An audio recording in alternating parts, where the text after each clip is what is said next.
Clown hair, you ain't ready for war. You don't want it with the old man, you never seen this before. Off the dome with the freestyle, you don't want that. I come with the cat. It's over. It's over.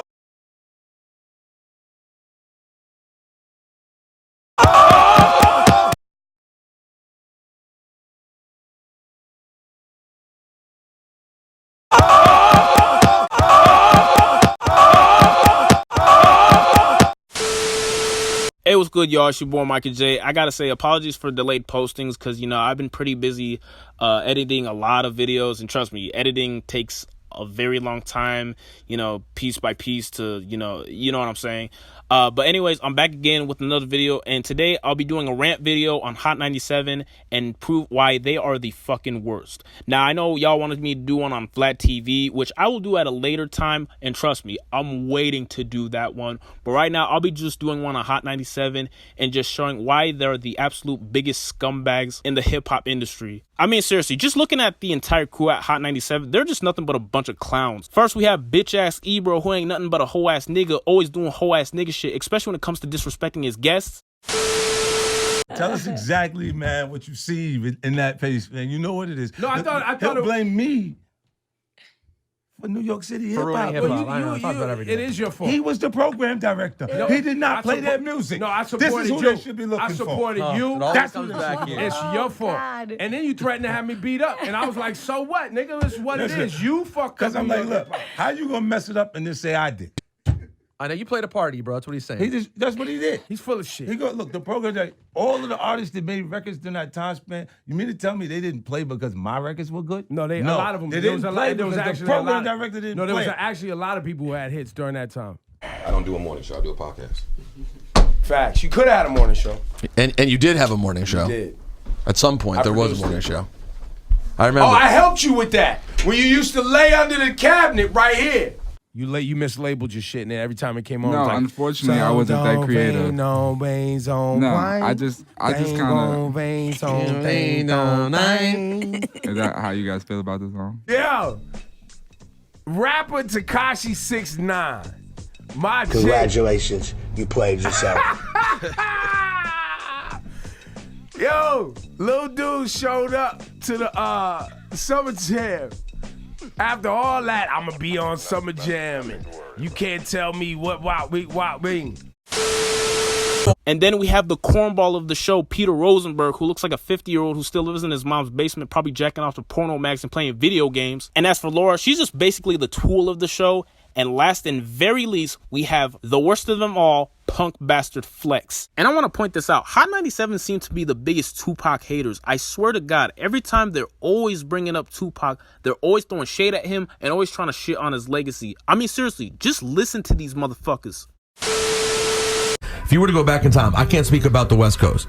On the East Coast, if you were to tell me that there was someone walking around, driving around listening to Tupacalypse now, I call you a liar. Yeah. No one was driving they got in around All Eyes on Me, Hit 'Em Up, and the beef stuff. Probably. Yeah, that's when it got really, really big. Before that, it was good. People, I mean, if you knew, but it wasn't like... Let's also be honest. Tupac has had so much music put out.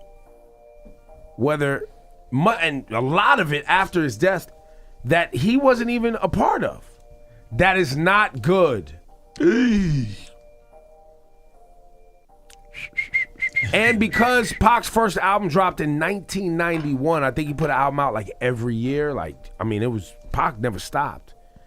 There's a lot of albums of Tupac's early work that when you go song for song, while his messages are good, the songs aren't good. If we're having real talk. Now, he's got massive smashes, massive hits, and some classic albums. But because he put out so much material, it lowers the batting average a little bit. But you can definitely hear separate conversation. You can definitely hear a Tupac song and be like, meh, nah. Yeah, I went through his first two albums recently.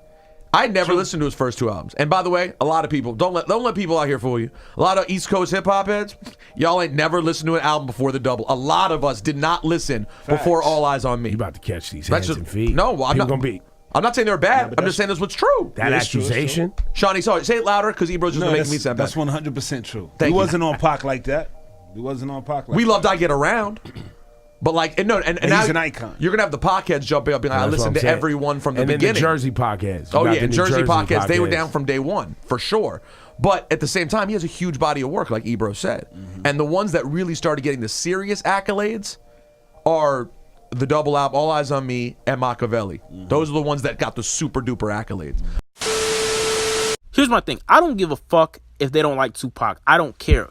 But what irritates me is the fact they always keep saying like, oh, people wasn't fucking with Tupac until he joined Death Row. That is just complete bullshit, and that's asinine. Pac was big way, way, way before he joined Death Row. And here's the proof with this.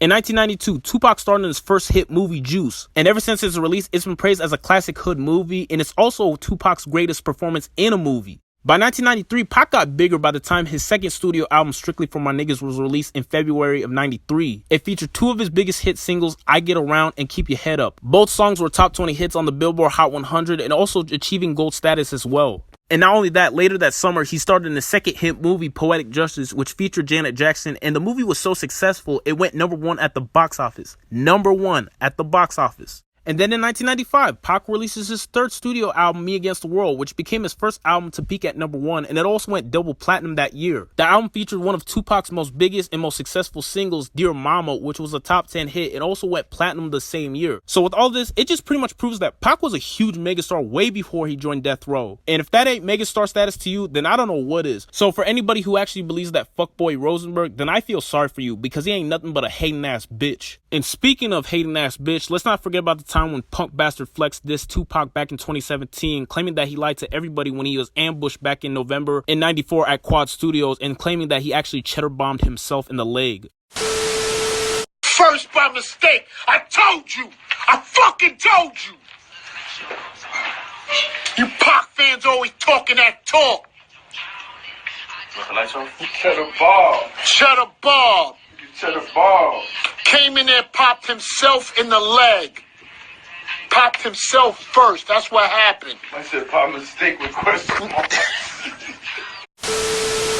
The fact that Flex decides to wait 21 goddamn years to diss Pac, he pretty much made a total ass of himself, because he could have easily addressed this while Pac was alive, while he was on air at the time. But the fact that he waits this long to diss Pac just proves that he's nothing but a fucking coward and a rat bastard. And when this happened, Treach from Naughty by Nature came to Pac's defense by slandering Funk Flex and Hot 97.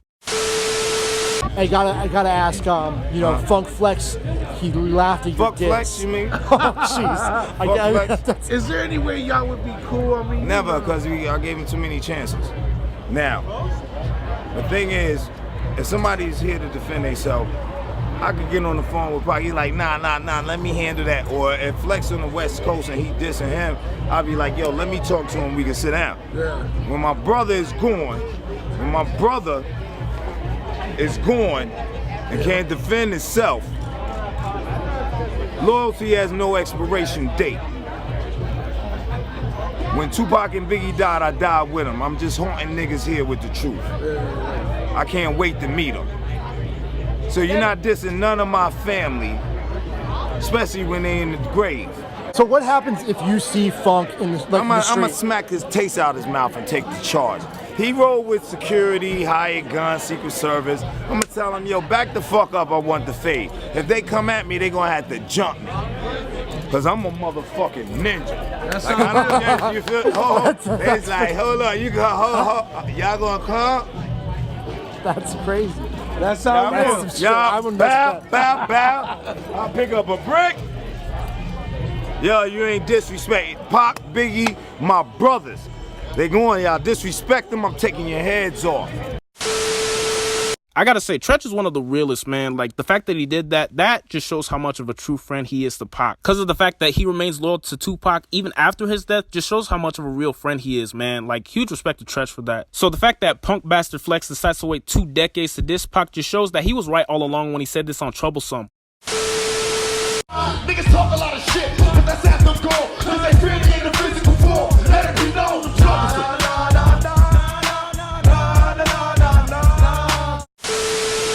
Pretty much my point is, because of their antics like this is the main reason why Hot 97 at this point has basically become a joke, because they always like to address things that are just very stupid, irrelevant, and things that just don't matter anymore. And they're just basically destroying the radio show's entire legacy. I feel like without Summer Jam, they basically would have became a sinking ship years ago. Power 105, aka The Breakfast Club, they're killing it right now, and they're doing way better than Hot 97. And while I don't always agree with their perspective on things all the time, but at least they don't address things that are just very stupid like they do in Hot 97. But all I'm trying to say is, fuck Hot 97, and they're just complete garbage. And I guess that's just all I have to say. Anyways, what are you guys' thoughts on the video? Feel free to comment down below. Make sure y'all give this a big thumbs up or a thumbs down if you like it. Be sure to subscribe to my channel for weekly videos. I'm your boy Michael J, and peace.